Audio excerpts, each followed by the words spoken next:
نحمده ونصلي على رسوله الكريم أما بعد فأعوذ بالله من الشيطان الرجيم بسم الله الرحمن الرحيم رب اشرح لي صدري ويسر لي أمري واحلل عقدة من لساني يفقهوا قولي رب زدني علما رب زدني علما رب زدني علما۔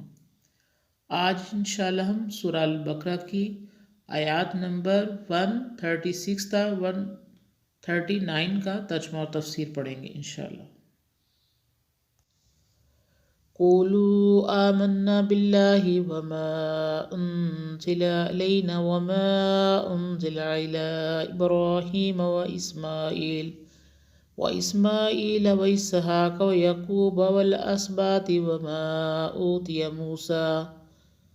موسى وعيسى وما أوتي النبيون من ربهم لا نفرق بين أحد منهم ونحن له مسلمون۔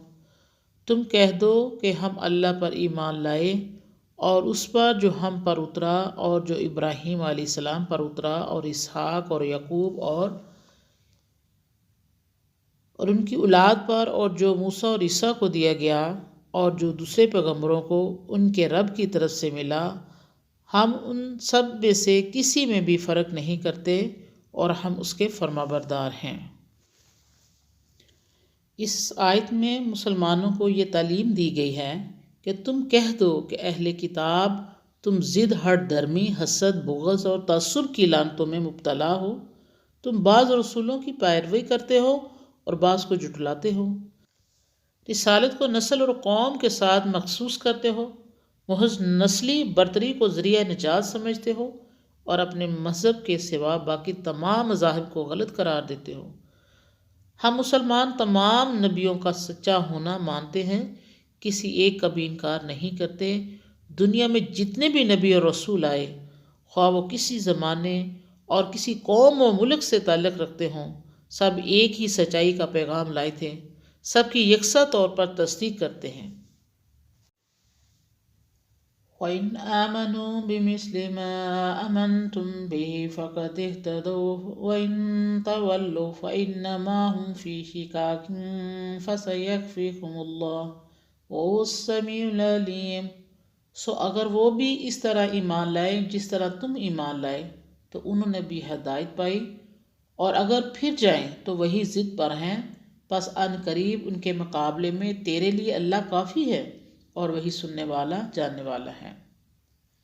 قرآن مجید نے اپنی صداقت اور اپنی کلام الہی ہونے کا ثبوت دے کر اہل کتاب کو اسلام قبول کرنے کی دعوت دی، ان کے باطل عقیدوں کی تردید کی، غلط آرزوؤں کو بیہودہ قرار دیا اور انہی کے دلائل سے ثابت کر دیا کہ جس ابراہیمی دین پر قائم ہونے کا وہ دعویٰ کرتے ہیں اس کی اصلی شکل اس کے پاس باقی نہیں رہی۔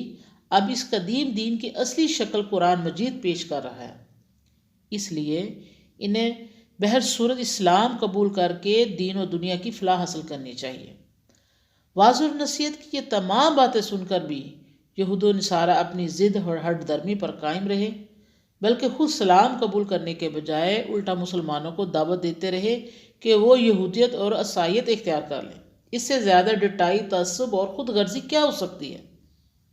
اس آیت میں اللہ تعالیٰ فرماتا ہے، اے پیغمبر صلی اللہ علیہ وسلم، آپ ہمارا پیغام پہنچا کر اپنا فرض پورا کر دیا۔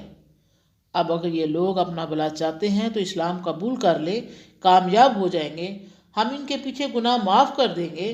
پھر اگر یہ سب کچھ کہنے سننے کے بعد بھی اس سے منہ پھیرے تو پھر یہ ان کی سخت دلی اور ہٹ درمی ہے اور کچھ نہیں۔ اے پیغمبر، ان لوگوں کی اس ضد اور دشمنی اور تعصب کا اب کچھ فکر نہ کرے، ان سے نبڑنے کے لیے آپ کی طرف سے ہم کافی ہیں۔ ہم یقیناً ان کے سب باتیں سنتے ہیں اور ان کے دلوں کے احوال اور ظاہر و باطن سب جانتے ہیں۔ آیت کے آخری حصے میں حضرت رسول اللہ صلی اللہ علیہ وسلم اور حضور کی امت کو کس قدر اعلیٰ بشارت ہے کہ تمہارے لیے اللہ کافی ہے۔ بھلا اللہ جس کا ہو جائے، اسے اور کس کی ضرورت رہ جاتی ہے؟ وہ مولا کریم ہے جس کا دستگیر ہو جائے، اسے کسی کا سہارا درکار نہیں۔ صبغۃ اللہ ومن احسن من اللہ صبغۃ ونحن له عابدون۔ ہم نے اللہ کا رنگ قبول کر لیا، اور کس کا رنگ بہتر ہے اللہ کے رنگ سے، اور ہم اس کی بندگی کرتے ہیں۔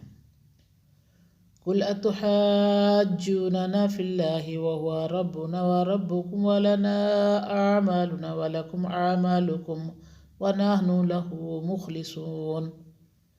کہہ دے کہ تم ہم سے جھگڑا کرتے ہو اللہ کے بارے میں، حالانکہ وہی ہمارا اور تمہارا رب ہے، اور ہمارے لیے ہمارے عمل ہیں اور تمہارے لیے تمہارے عمل، اور ہم تو خالص اسی کے ہیں۔ اہل کتاب یہودی اور عیسائی اپنے بچوں کو رنگ دار پانی میں بٹھاتے ہیں، اور کوئی مسیح کا دین قبول کریں تو اس پر رنگین پانی چھڑکتے ہیں، گویا ان کے نزدیک عیسائیت کا رنگ پانی سے چڑھتا ہے، حالانکہ اصل رنگ وہ ہے جو ایمان اور کردار سے پیدا ہو۔ اس کے مقابلے میں ارشاد ہوتا ہے کہ ہم نے اللہ کا رنگ قبول کر لیا۔ رسول اللہ صلی اللہ علیہ وسلم نے فرمایا کہ اللہ کا نام بچے کے پیدا ہوتے ہی ان کے کان میں پہنچا دیا کرو، چنانچہ پیدا ہوتے ہی بچے کی دائیں کان میں اذان اور بائیں کان میں تکبیر کہی جاتی ہے۔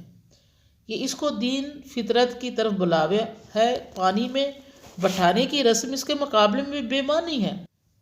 اہل کتاب کو پھر کہا جاتا ہے کہ اللہ تعالیٰ کی بابت تمہارا یہ خیال اور عقیدہ، جس کی بنیاد نری کٹ حجتی پر ہے کہ اس کی عنایت و رحمت صرف تمہیں پر ہے، سراسر غلط ہے۔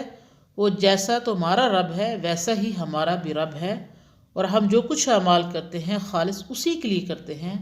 تمہاری طرف ہم اپنے بزرگوں کی نیکیوں کو اپنے لیے کافی سمجھ کر خود بد عملی اور گناہ کی زندگی بسر نہیں کرتے، اور نہ تعصب اور نفسانیت سے کام لیتے ہیں، پھر اللہ تعالیٰ ہمارے اعمال کیوں نہ قبول کرے گا۔